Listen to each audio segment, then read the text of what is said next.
চলতি বছরের শুরুটা একেবারে হতাশাজনক ছিল বাংলাদেশ টি-20 দলের জন্য।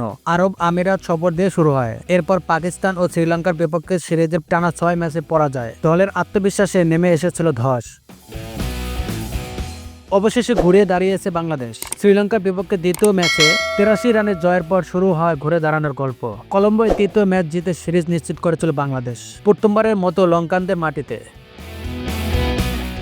শ্রীলঙ্কা সিরিজ থেকে পাওয়া আত্মবিশ্বাস সঙ্গে নিয়েই ঘরের মাঠে পাকিস্তানের বিপক্ষে নামে টাইগাররা। মিরপুরে প্রথম 2 ম্যাচ জিতে সিরিজ নিশ্চিত করে লিটনের দল। শেষ ম্যাচে বড় ব্যবধানে হারলেও ট্রফি উঠেছে বাংলাদেশের হাতে।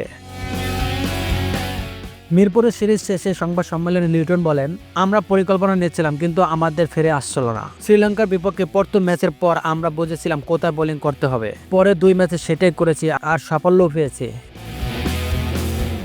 পাকিস্তান ও আমিরাতের টানা হারের কারণ ব্যাখ্যা করতে গিয়ে লিটন জানিয়েছেন, সে সময় তারা খেলতে পারেননি পূর্ণ শক্তি দল নিয়ে। তাসকিন ছিল না, মুস্তাফিজ আইপিএলে ছিল। মুস্তাফিজ একজন ম্যাচ উইনার, তার না থাকা অনেক বড় ব্যাপার।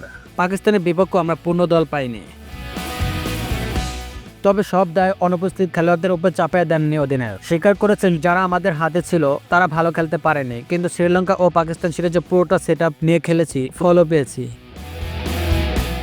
টানা 2 সিরিজ জয় আত্মবিশ্বাস পেলেও উন্নতির জায়গা নিয়েও সৎ মন্তব্য লিটনের। নতুন বলে ভালো করছি, কিন্তু ডেথ ওভারে বোলিং আরও ভালো করতে হবে, সেখানে আমরা একটু পিছিয়ে। এশিয়া কাপের আগে বাংলাদেশের দলে আর কোনো আন্তর্জাতিক সিরিজ নেই। আগস্টে ভারতের বিপক্ষে সিরিজ পিছিয়ে যাওয়া তৈরি হয়েছে দীর্ঘ বিরতি। এই বিরতিতে ফিটনেস খুব গুরুত্বপূর্ণ। ফিটনেস ক্যাম্পের পর যদি একটা সিরিজ হয় তাহলে সেটা আমাদের জন্য ইতিবাচক হবে বলে জানিয়েছে লিটন দাস।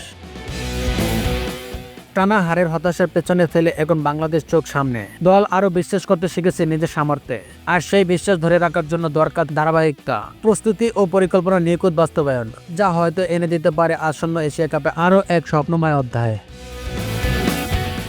আপন নিউজ, ঢাকা।